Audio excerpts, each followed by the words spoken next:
What's up, guys? This is Holland with the Wolverine.com, and we are back with another Q&A show here live exclusively on our YouTube channel. If you're not a subscriber to our YouTube channel, make sure to do that. You can like this video as well, so we get more questions in the chat box. And again, make sure to subscribe, get notifications every time we drop new videos, which has been very often with all the commits that have been coming in. And if you aren't a subscriber to the Wolverine.com, you do have to pay, but it's only $1. We have a special promo code for you.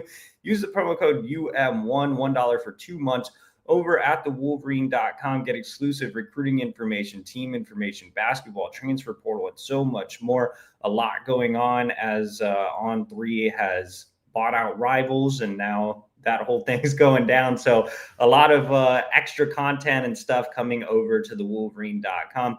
Again, use that promo code UM1. That's $1 for 2 months over at the Wolverine.com. All right, guys. So remember, I am answering the questions in the order in which they came. If you want to skip the line, you can always leave a super chat. That money goes directly to my travel budget so I can continue to see top Michigan targets as well as commits. I was actually on the road earlier today, had a chance to go out and spend some time seeing Markel Dabney, new Michigan linebacker commit. So again, if you want to skip the line, use a super chat. If not, you are limited to 4 questions. And again, we'll answer them in the order in which they came. Noah was here at 1:47 p.m. and he says, I'm not sure if you'll know the answer, but with On3 and Rivals merging, what will happen to the industry rankings? Will they be kept separate or be combined? That's a really good question, and it's been a common question. So let me try to explain this the best I can. On3 is keeping its rankings team, and as of now, nobody from the Rivals side of the rankings team is joining On3. With that said, we have a great rankings team kind of headed up by Charles Power and Cody Belair. Those guys are staying on board. They will continue to handle the rankings. The current On3 rankings. So for example, Carter Meadows, I believe, is the number 2 edge and number 6 overall prospect in the country on On3. That will remain his ranking with the On3 Rivals merger. However, that ranking will no longer be labeled as On3. It will be labeled as Rivals, and the On3 branding for that ranking will go away. That should happen relatively soon because On3, now going forward known as Rivals, will be updating their rankings in early July. I guess it's already July 1st, so early this month. In terms of the industry ranking, that will leave On3/Rivals. So again, On3 is becoming Rivals from a rankings perspective. So that will leave Rivals, 24/7, and ESPN as the 3 recruiting services that provide rankings. All 3 of those rankings will be evenly weighted. So 33%, 33%, 33%. It'll be an even distribution. And that will result in the industry ranking, which I believe is still being labeled as the On3 industry ranking. So you'll have the On3 industry ranking, which is equally weighted from the 3 services. You'll have Rivals, you'll have 24/7, and you'll have ESPN. Also, I did not know until people started tagging me about Devon Benjamin this week. But I guess if you're not a subscriber to On3 or Rivals, which again is now 1, you can't see the rankings. So you can only see the industry ranking, I guess. So people were asking me, what service has Devon Benjamin ranked number 1? It is On3/Rivals. They do have him ranked number 1, but I guess you have to subscribe to see that.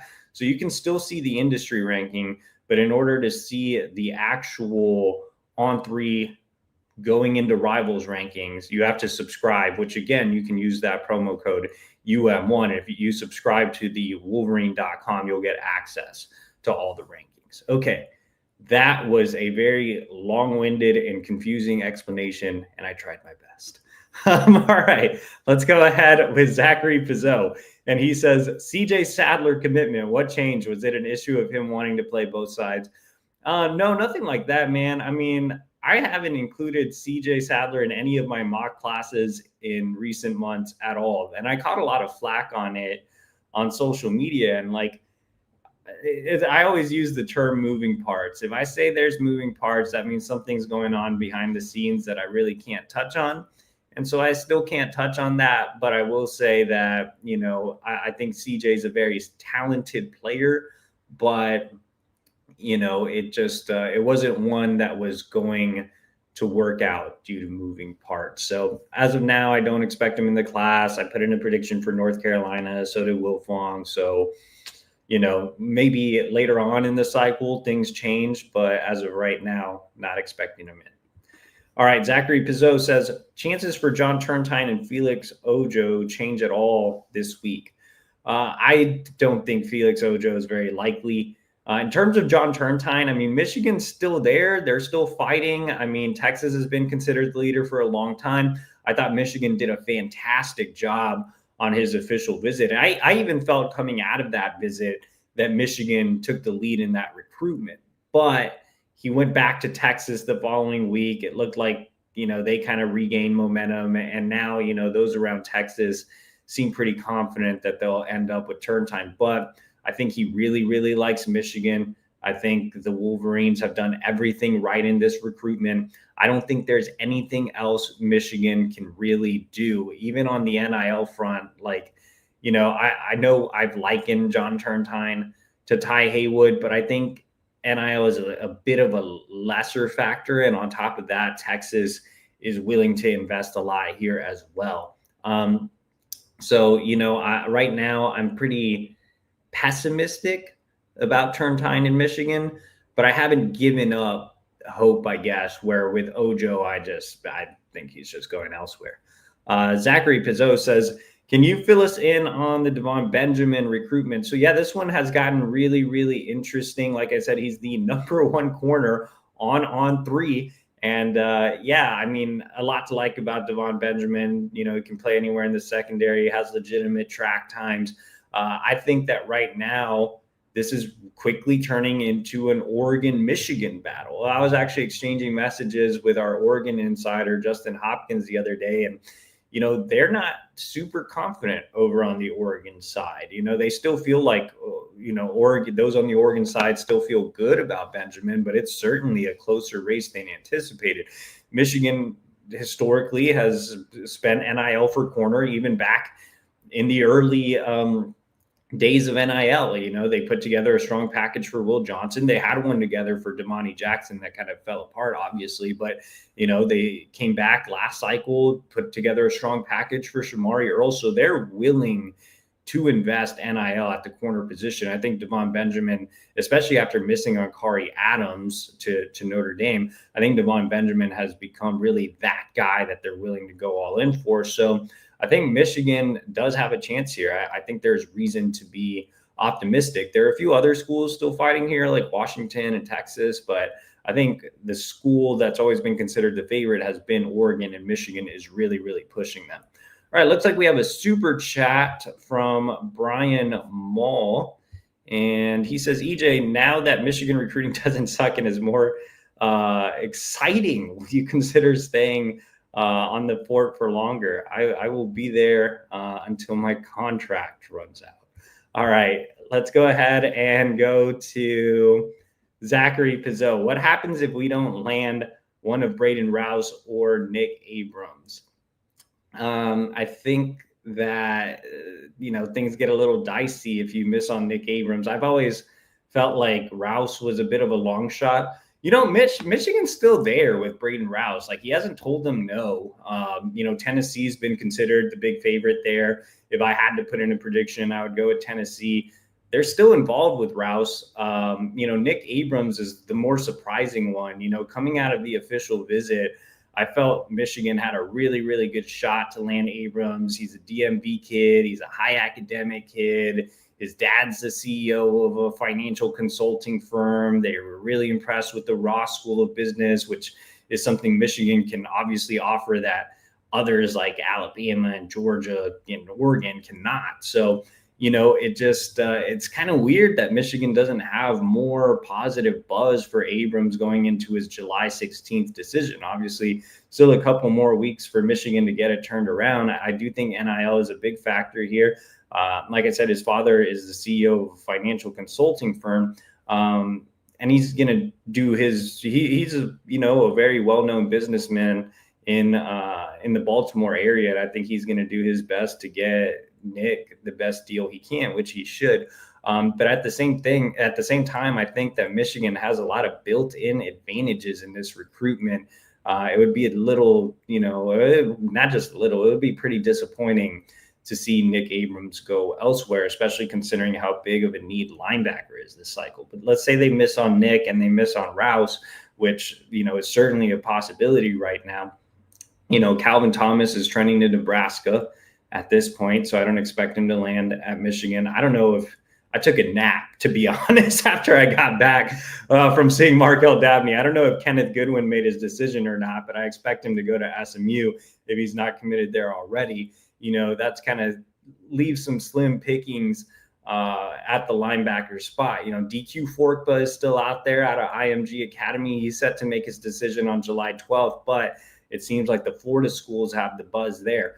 Anthony Davis is one to watch out of Georgia. He made an OV to Michigan. Not a lot of, excitement from the fan base around Anthony Davis's recruitment, mostly because it seems like Davis is trending towards playing in the SEC. Alabama had him in for his last visit. But, Brian Jean Mary has strong ties in the state of Georgia. He's invested a lot in the recruitment of Anthony Davis. And I saw him at OT7 over the weekend when I was in Florida, and he told me straight up, Michigan's still in my top 3. I'm not even deciding till August. So, the longer this one goes, the better for Michigan. Maybe they can make something shake with Anthony Davis. And, obviously they already have Markel Dabney committed. I feel like I'm definitely missing somebody here, but Caden Catchings is another kid that comes to mind at linebacker. Michigan had him in for an unofficial visit this past month, offered him on the spot. He's committed to Liberty, but if Michigan really wants to flip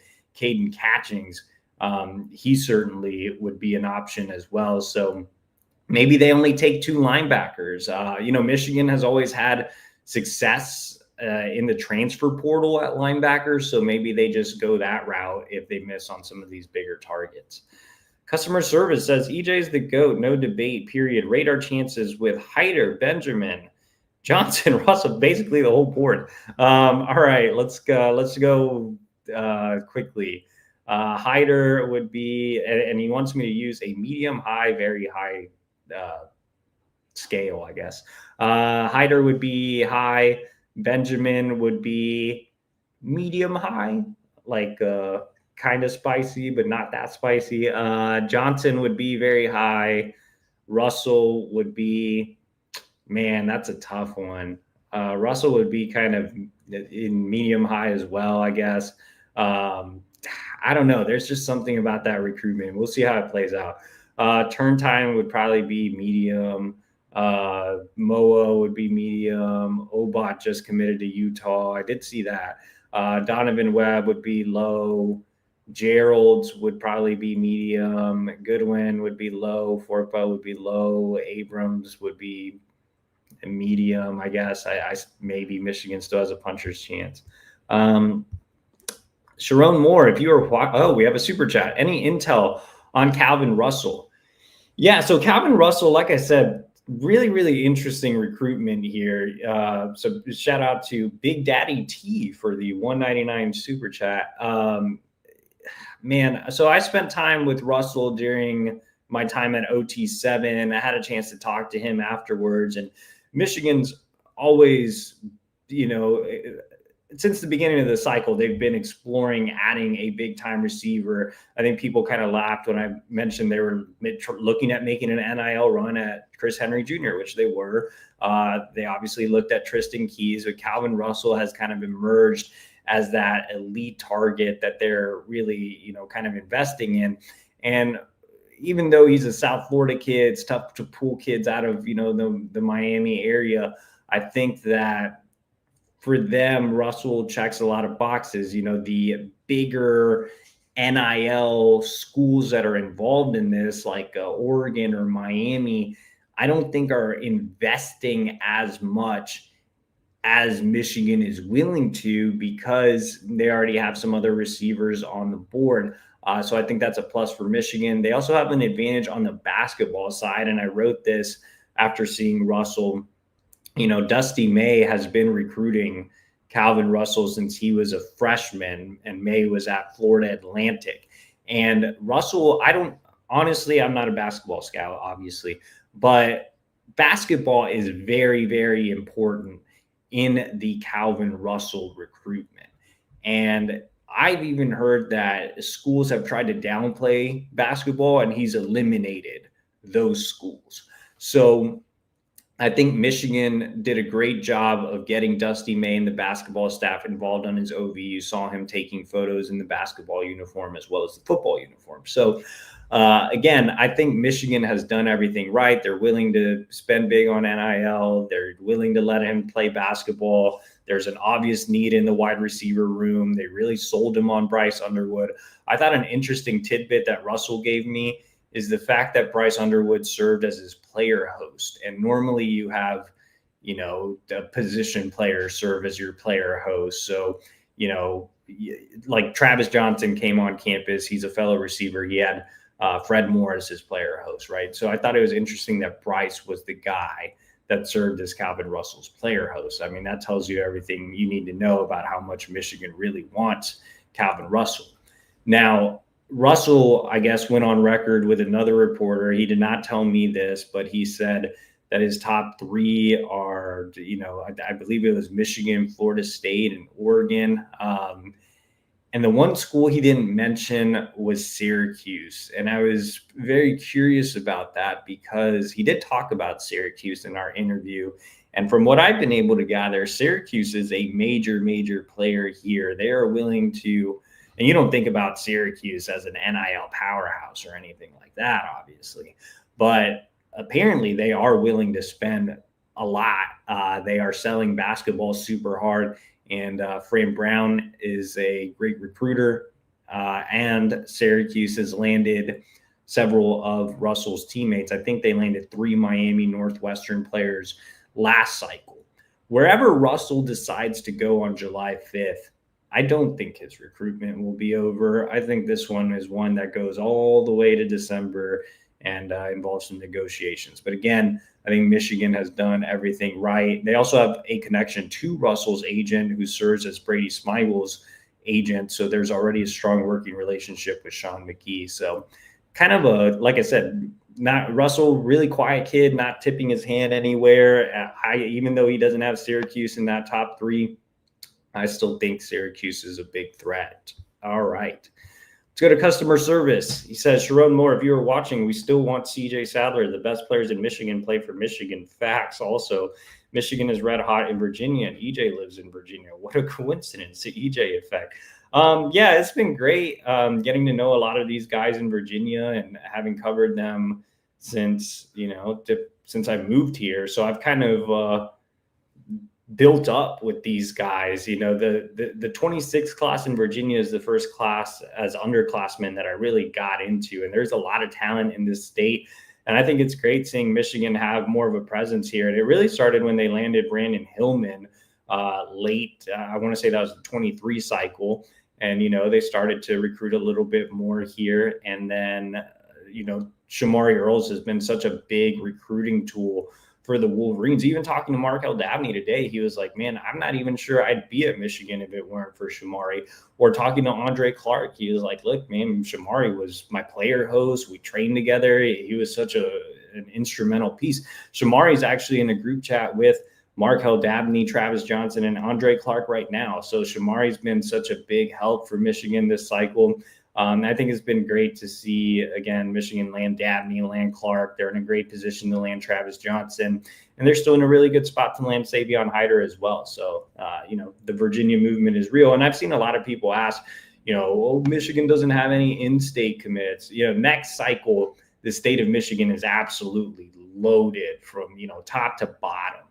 But this cycle, in-state, very, very weak. So, it is what it is. Sometimes it just works out like that. Michigan's a national program. All right, we have a $5 super chat from Troy S. And he says, any chance this class passes Ohio State in the rankings?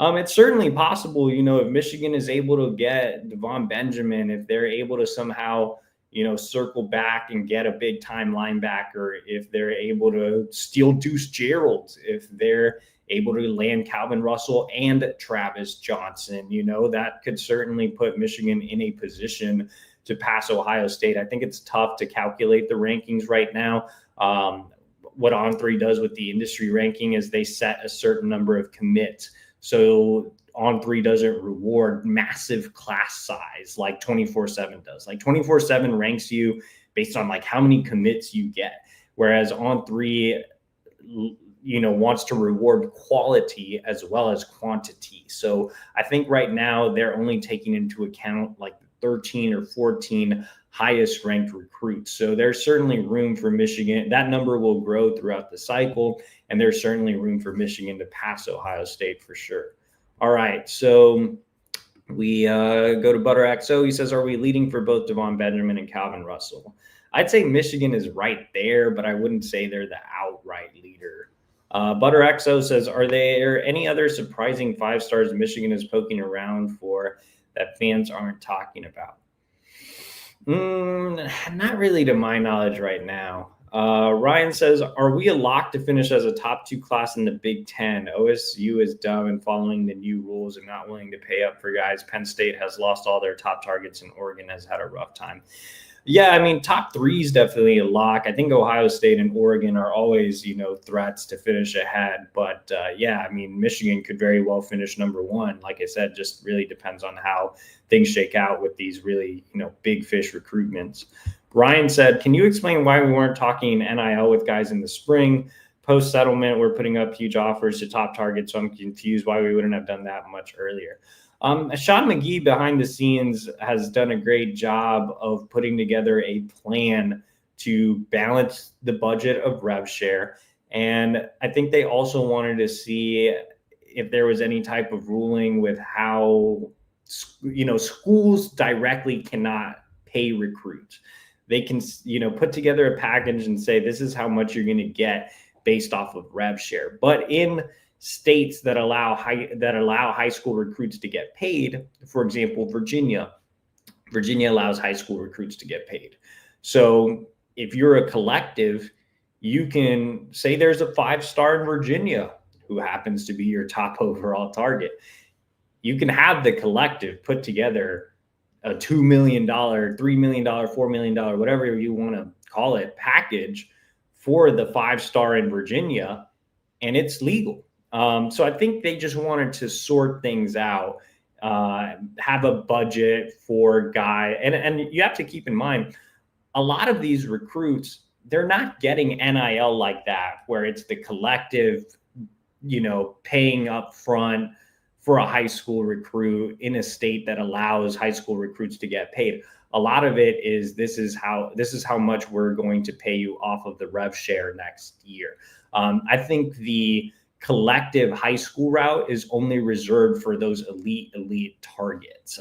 So I think they wanted to balance the budget for the rev share in terms of how many high school recruits are we going to pay? How much are we going to pay those high school recruits? What about the transfer portal guys? What about the guys on the current roster? And that's where Sean McGee's budget, salary cap mentality coming back from the NFL, I think really helps out Michigan a lot. So they just wanted to have all their ducks in a row. They didn't want to make any false promises. They didn't want to make any deals until they knew exactly what they were doing from both a high school NIL perspective and a rev share roster management perspective as well. So I think Sean McGee has done a great job behind the scenes on that. Customer service says, can you give us a triple wink if you know of 3 silent commitments we're getting by the weekend? Bring out the fireworks. I would say Michigan lands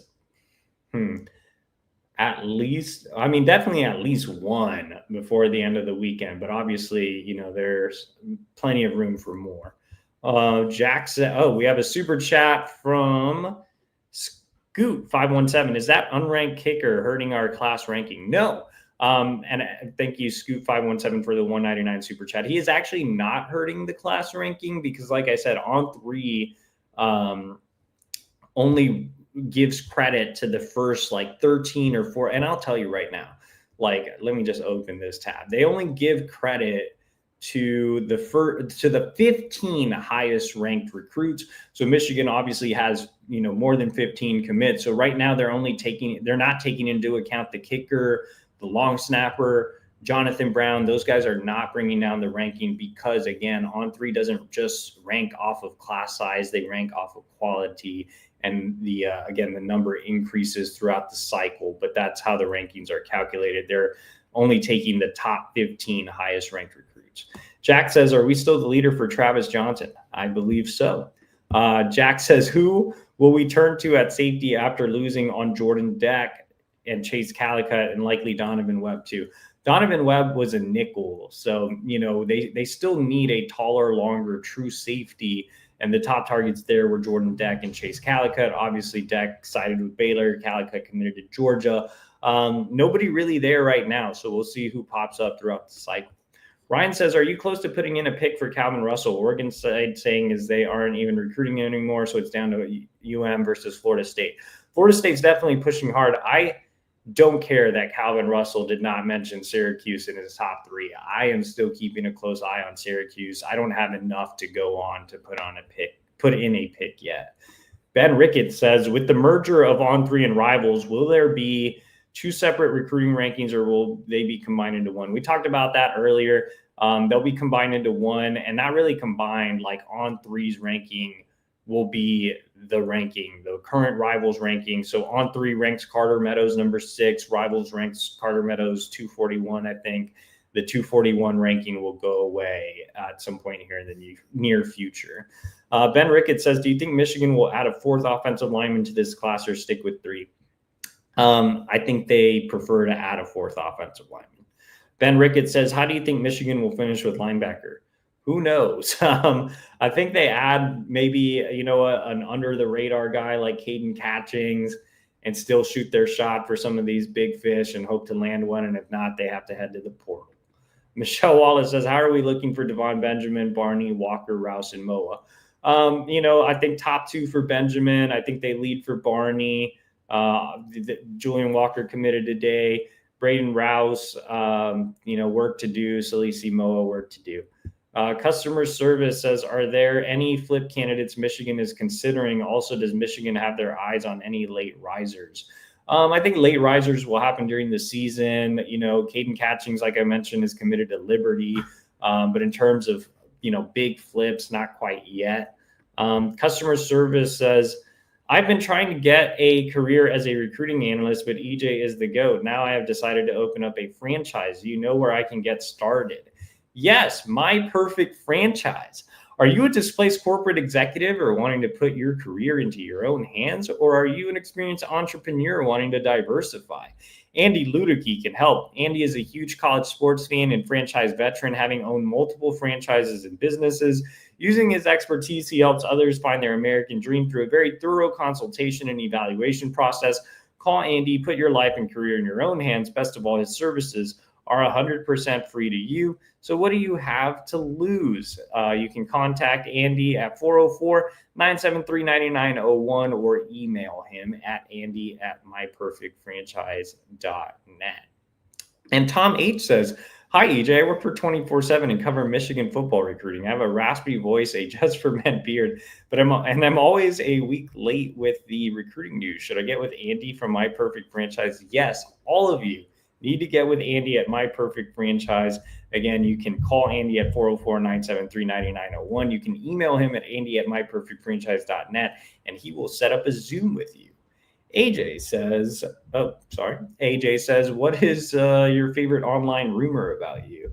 My favorite one is that I was fired from the Notre Dame beat. That one's hilarious because back when I worked on the Notre Dame beat, the Notre Dame site and the Michigan site were both owned by Stu Coleman, who is no longer, the owner of the company. On3 owns the Wolverine now, and they also own the Notre Dame site.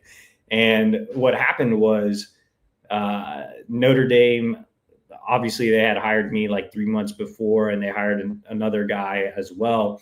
And Michigan had Brandon Brown leave. And initially they were going to move the other guy to Michigan. And I told Stu Coleman, hey, I've always wanted to cover Michigan. I was looking at Michigan before this spot even opened, which I was back in the early days. There used to be a thing called Land of 10, and they had a Michigan site, and they called me, and I was going to cover Michigan at that point, but they just didn't meet the salary I wanted, and Land of 10 eventually folded. So when that came open, I was like, look, Michigan's the bigger site. It's more like Texas. I want to cover Michigan. So I ended up going over to the Michigan side and filling in Brandon Brown's role. And Notre Dame fans just can't get over the fact that I thought they were lame and weird and left them. Like, it's the weirdest thing ever. Like, you're saying Stu Coleman fired me and then hired me the next hour to cover Michigan. Like, it makes no sense. So that's kind of how it happened. I was only there for 3 months, and I would still be, well, probably not. I would have just quit at that point. But I wouldn't be on the Wolverine if it weren't for Brandon Brown leaving. So shout out to Brandon Brown. Kerry Gaines says, when is the next rankings adjustment, and how many of our commits do you think will get a boost? The next rankings adjustment is early this month, should be really, really soon as they kind of get that Rivals on 3 thing sorted out. In terms of guys that I think could get a bump, I think that, Tariq Boney had a really impressive Under Armour performance. Obviously, the measurables aren't there, but he's ranked super low. I think Markel Dabney is definitely a guy that I just don't think the recruiting services have looked enough at. Mason Bonner as well. Those are some that come to mind. Call your shot on Russell, Hyder, Moa, and Benjamin. I will say I would set the line at 2. Tom H says, does Devon Benjamin know about the roadblock of 5-star cornerbacks that have committed to Oregon these last 2 cycles? Should I tell him? I mean, you're free to tell him, I guess. I don't know, man. I mean, obviously Michigan has a lot to sell. Oregon does really well recruiting in California for obvious geographical ties, but I think Michigan has a lot to sell in terms of corner development, NFL scheme, need for him to come in and play right away. So, Michigan's definitely a huge factor there. Matty S says, with Savion Hyder's decision maybe not coming till August, do you think with all the recent commitments, does that influence him to move up his decision date if it were to be Michigan? No, Savion does not care. Does not interact. Big Daddy T says, how do you ask him a question? Oh, you already figured it out, Big Daddy T. Father Lauriston says, I'm hearing chatter that Sam Webb is trying to purchase on 3. I highly doubt that. Damon Kirk says, where is Michigan with the 2 veteran quarterbacks who are injured? That's more of a question for our team guys. This is obviously a recruiting chat. Big Tatty T says, any intel on Calvin Russell? We obviously covered that. GG Dope says, Abrams is from Maryland near Virginia, where Michigan has a pipeline going right now. Yeah, Michigan, has had success in the DMV as well in recent cycles. Guys that come to mind are Kinoa Winston. Obviously, they landed Dominic Nichols, Devin Baxter, Derek Moore. They have DMV guys on the roster. Biff spent some time with Nick Abrams on his visit as well. So, we'll see how things shake out. GG Dope says, what about Chase Herbstreit? He is enrolling here this summer. Stephen Lindsay says, do you think we take Gerald's if he wants to come? Will the size of the class so far affect him? They will take him if he wants to come. I'm not sure if the class size really impacts him. All right, we are over time, guys, so we're going to go rapid fire. Stephen Lindsay says, $1 million question, does Michigan take the won't be outbid approach with Hyder? Yes. Stephen Lindsay says, anyone besides Brody Jennings that's still talking to other schools? Brody Jennings is the only commit that I'm concerned about right now. John A. Schultz says, why doesn't Michigan offer Salisi Moa a chance to play both ways if it would help them in recruiting him? I'm not really sure, man. I mean, I would take Salisi. I think Salisi is a better receiver than the guys they've landed, like, Channing Goodwin, Amarion Stewart, Samaj Morgan, Jalen Pyle. I would take Salisi overall, or I would have Salisi ranked as a recruit higher than all of them. He would instantaneously be one of, if not the fastest guy in the wide receiver room. So I would certainly explore that option. I'm not really sure why they aren't. I will say that I agree with Michigan's eval, though, and I do think he's better on the defensive side of the ball, even though he's a very, very good wide receiver as well. I think he's an elite blue chip DB. John A. Schultz says, EJ, seeing as Ethan is a fan of T-Rex gifts, I was wondering if you had any favorite gifts. I usually just go with cats, I guess. Stephen Lindsay says Turntine and Wallbridge could play inside or outside. If we get Turntine, who do you see taking the other tackle spot? Well, I think they just want to add one more, right? Like, I mean, they have Marky Wallbridge committed, and they see him as more of a tackle. Obviously, Bear McWhorter is a pure inside guy, but Malachi Lee is a premier tackle. So right now, they consider having two tackles in the class. They see Wallbridge as a tackle. So it would be Lee and Wallbridge as the tackles, Turntine as the flex. I think they only want one more guy. I don't think they'll take 5. I think they're looking at 4. We have a super chat, $4.99, coming in from Shane Johnson. Would Calvin, Travis, Savion get us a top 5 class? And what's your prediction today with all 3? And with them, who would be your favorite recruit in the entire class? So, yeah, I think Michigan would definitely be in that top 5 range if they're able to get Calvin, Travis, and Savion. Throw in Devon Benjamin. That's definitely top 5. What's my prediction today? I would say Travis, Michigan. I would say Savion, Michigan. Calvin, I don't know, man. I really don't. And not to say that I'm guaranteeing Michigan with Savion, but I think that's a very, very real possibility. I'm still very optimistic. And with Calvin Russell, I'm just struggling to get a true read here. I think Michigan can land Calvin Russell. I wouldn't be surprised if they land Calvin Russell, but it's a tough one to call. There's a reason I haven't put in a prediction, even though it doesn't seem like Florida State has a lot of buzz or Oregon doesn't have a lot of buzz. Like I said earlier, I'm still concerned about Syracuse, even though he didn't list them in his top 3. All right, let's go ahead and finish out with some of these last questions. Josh Jackson says, why does the industry sometimes rate a recruit higher than all 4 services? How does the industry rating come about? Basically, like, I'm terrible at explaining math. Maybe my wife can help. Basically, like, let's say Titan Davis is a good example because his industry ranking is higher than the 4 services. So you take Titan Davis's rankings and you average them out, and let's say it's 110. I'm just making it up. Let's say it's 110. And let's say you take Travis Johnson's rankings and you average them out, and it's 111, right? But then you're ranking like hundreds of other players.